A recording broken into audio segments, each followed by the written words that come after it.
శ్రీమాత్రే నమ. మిథున రాశి వారికి ఈ వారం రాశి ఫలాలు పరిశీలించినప్పుడు రాశి అందే రవిగ్రహ సంచారం ఇది జాతకుడులో ఉన్నటువంటి కాన్ఫిడెన్స్ పెంచుతుంది. ఏ పనైనా చాలా ధైర్యంగా చేయగలుగుతూ ఉంటారు. ప్రధానంగా మరి మిథున రాశి వారికి తృతీయాధిపతిగా ఉన్నటువంటి రవి రాశి ఉన్నప్పుడు, రవి రాశి అందు ఉన్నప్పుడు మీలో ఉన్నటువంటి టెక్నాలజీకి తగిన గుర్తింపు రావడం జరుగుతుంటుంది. ఎంత కష్టమైన పనైనా చాలా సులభంగా సాధించే ప్రయత్నం ఒకటి జరుగుతూ ఉంటుంది. అలాగే ఈ సమయంలో మీరు ఉద్యోగం మారాలనుకున్నా, కొత్త ఉద్యోగం కోసం ప్రయత్నం చేస్తున్నా మీ యొక్క ప్రయత్నాలు చాలా వరకు నెరవేరే అవకాశాలు ఉంటాయి. ఇక ప్రధానంగా మీకు ధనస్థానం బాగుంది ఇప్పుడు. అలాగే రాష్ట్రాధిపతిగా ఉన్నటువంటి బుధుడు కూడా ధనస్థానంలో ఉన్నాడు.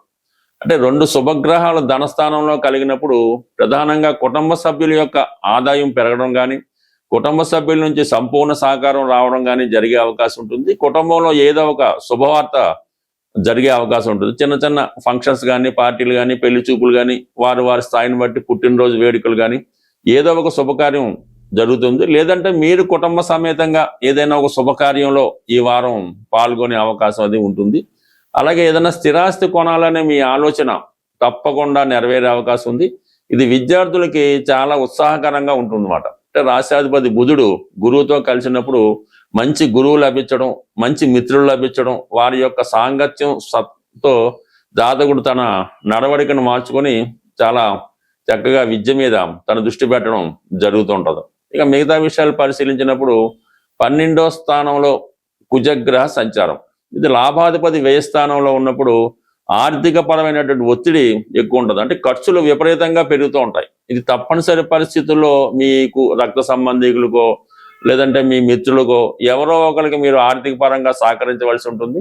లేదంటే కొన్ని సందర్భాల్లో తీవ్రమైనటువంటి ఒత్తిడి, అంటే ఏదైనా మనకి మీరు ఎవరికైనా డబ్బులు ఇవ్వవలసి ఉన్నా, బ్యాంక్ లోన్ కట్టవలసి ఉన్నా, ఇన్స్టాల్మెంట్ పే చేయవలసి ఉన్నా వాటి వలన కొంత ఒత్తిడి ఏర్పడుతూ ఉంటుంది. ఎంత ప్రయత్నం చేసినా సకాలంకి మీరు ఆ ఇన్స్టాల్మెంట్లు మీ రుణదాతలకి డబ్బు చెల్లించకపోవడం వల్ల కొంత ఒత్తిడి మీకు ఏర్పడే అవకాశం ఉంది. కొన్ని సందర్భాల్లో మీరు కూడా ఎవరికైనా ఆర్థిక సహకారం చేస్తారు.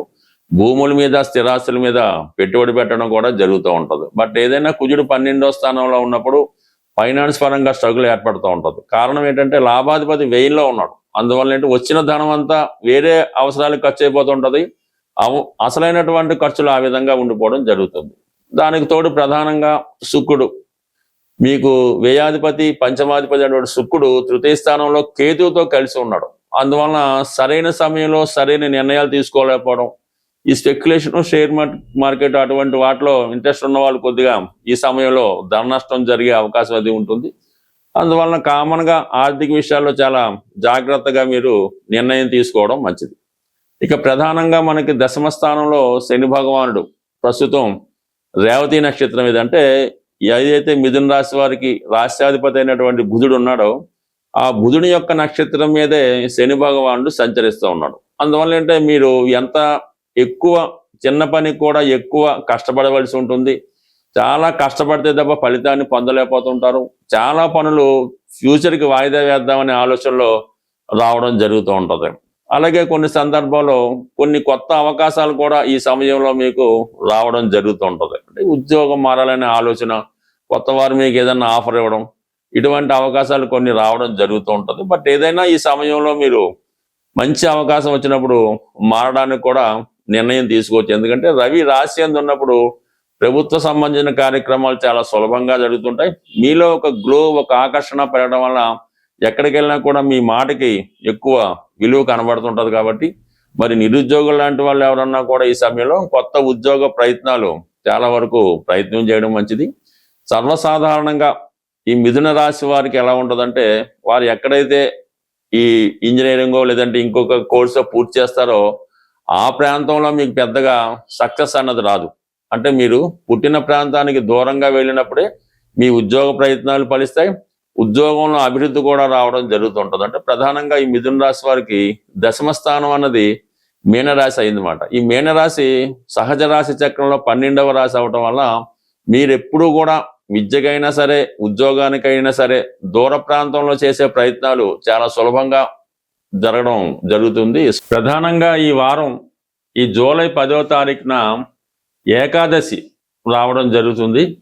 సాధ్యమైనంత వరకు ఎక్కువ ఇబ్బందుల్లో ఉన్నవాళ్ళు ప్రతి ఏకాదశికి నియమంగా ఉంటూ సత్యనారాయణ స్వామి వారి వ్రతం చేయించుకోవడం కానీ, సత్యనారాయణ స్వామి వారి ఆలయం దర్శించడం కానీ, లేదన్నా ఎవరైనా ఈ వ్రతం ఆచరిస్తున్నప్పుడు అక్కడ మీరు కూడా పాల్గొనడం వల్ల కంప్లీట్గా మీకు ఈ ఏకాదశి నియమం పాటించడం వల్ల ప్రతి నెలకి 2 సార్లు ఈ ఏకాదశి రావడం జరుగుతుంటుంది.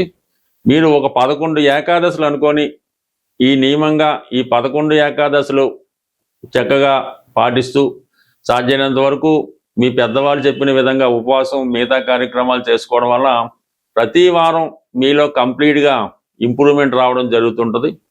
అలాగే మరి ఆ ఏకాదశి రోజు విష్ణు సహస్రనామ పారాయణ చేసుకోవడం వల్ల కూడా మీ జీవితంలో మంచి మార్పుకి కారణమవుతుంటుంది. అంటే ఏదైనా ఒక క్రియ, మనం శనివారం దేవాలయానికి వెళ్తున్నాం, మంగళవారం హనుమాన్ దేవాలయానికి వెళ్తున్నాం, అలాగే ఈ ఏకాదశి నాడు ఈ విష్ణుమూర్తి ఆలయాన్ని దర్శించడం వల్ల ఏదైనా ఒక కార్యక్రమం కంటిన్యూగా చేయడం వల్ల దాని ప్రభావం రావడం జరుగుతుంటుంది.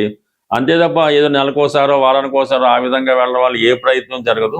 ఏదైనా మనం స్వామి అయ్యప్ప దగ్గరికి వెళ్ళినప్పుడు ఒక 41 రోజులు దీక్ష తీసుకుంటాం. అలాగే మీరు ఒక 11 ఏకాదశులు ముందు అనుకోండి, దాని ప్రభావం మీకు 100% కనబడుతుంది. దాని తర్వాత మీరు జీవితాంతం కంటిన్యూ చేసుకోవడం వల్ల మీ జీవితంలో గొప్ప మార్పు, గొప్ప అభివృద్ధి మీకు మీ జీవితంలో తప్పకుండా రావడం జరుగుతుంటుంది. అలాగే కంపల్సరీగా ఏకాదశితో పాటు ఆదివారం అన్నది చాలా ఇంపార్టెంట్. ఎట్టి పరిస్థితుల్లో కూడా అది ఈ పండగ రాని రాకపోనివ్వండి, ఆదివారం రోజు మాత్రం కంప్లీట్గా ప్రతి ఒక్కరూ మన హిందూ ధర్మం ప్రకారం నియమంగా ఉంటూ సూర్యుని యొక్క ఆరాధన చేసుకోవడం వల్ల, పెద్దవారిని గౌరవించడం వల్ల కంప్లీట్గా మీకు ఏ దేవాలయానికి వెళ్ళక్కర్లేదు, మీరు ఎక్కడికి వెళ్ళక్కర్లేదు. కేవలం ఆదివారాలు చేయడం వల్ల, కేవలం ఒక 7 ఆదివారాలు కంప్లీట్గా చేసుకుంటే ఆటోమేటిక్గా దానికి అదే అలవాటు అవుతుంది. ప్రతి వారం మీలో ఇంప్రూవ్మెంట్ కనబడుతుంది. ప్రధానంగా ఈ వారం ఈ జూలై 10వ తారీఖున ఏకాదశి రావడం జరుగుతుంది. సాధ్యమైనంత వరకు ఎక్కువ ఇబ్బందుల్లో ఉన్నవాళ్ళు ప్రతి ఏకాదశికి నియమంగా ఉంటూ సత్యనారాయణ స్వామి వారి వ్రతం చేయించుకోవడం కానీ, సత్యనారాయణ స్వామి వారి ఆలయం దర్శించడం కానీ, లేదన్నా ఎవరైనా ఈ వ్రతం ఆచరిస్తున్నప్పుడు అక్కడ మీరు కూడా పాల్గొనడం వల్ల కంప్లీట్గా మీకు ఈ ఏకాదశి నియమం పాటించడం వల్ల ప్రతి నెలకి 2 సార్లు ఈ ఏకాదశి రావడం జరుగుతుంటుంది. మీరు ఒక 11 ఏకాదశులు అనుకొని ఈ నియమంగా ఈ 11 ఏకాదశులు చక్కగా పాటిస్తూ సాధ్యమైనంత వరకు మీ పెద్దవాళ్ళు చెప్పిన విధంగా ఉపవాసం మిగతా కార్యక్రమాలు చేసుకోవడం వల్ల ప్రతి వారం మీలో కంప్లీట్గా ఇంప్రూవ్మెంట్ రావడం జరుగుతుంటుంది. అలాగే మరి ఆ ఏకాదశి రోజు విష్ణు సహస్రనామ పారాయణ చేసుకోవడం వల్ల కూడా మీ జీవితంలో మంచి మార్పుకి కారణమవుతుంటుంది. అంటే ఏదైనా ఒక క్రియ, మనం శనివారం దేవాలయానికి వెళ్తున్నాం, మంగళవారం హనుమాన్ దేవాలయానికి వెళ్తున్నాం, అలాగే ఈ ఏకాదశి నాడు ఈ విష్ణుమూర్తి ఆలయాన్ని దర్శించడం వల్ల ఏదైనా ఒక కార్యక్రమం కంటిన్యూగా చేయడం వల్ల దాని ప్రభావం రావడం జరుగుతుంటుంది.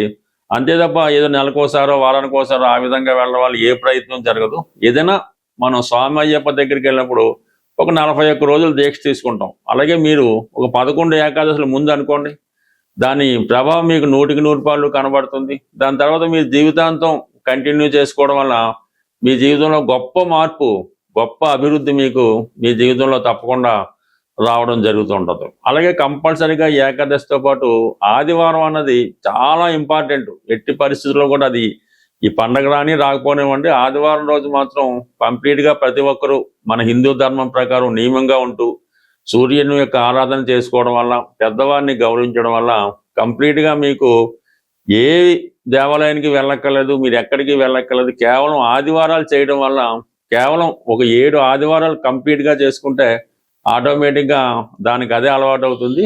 ప్రతి వారం మీలో ఇంప్రూవ్మెంట్ కనబడుతుంది. స్వస్తి.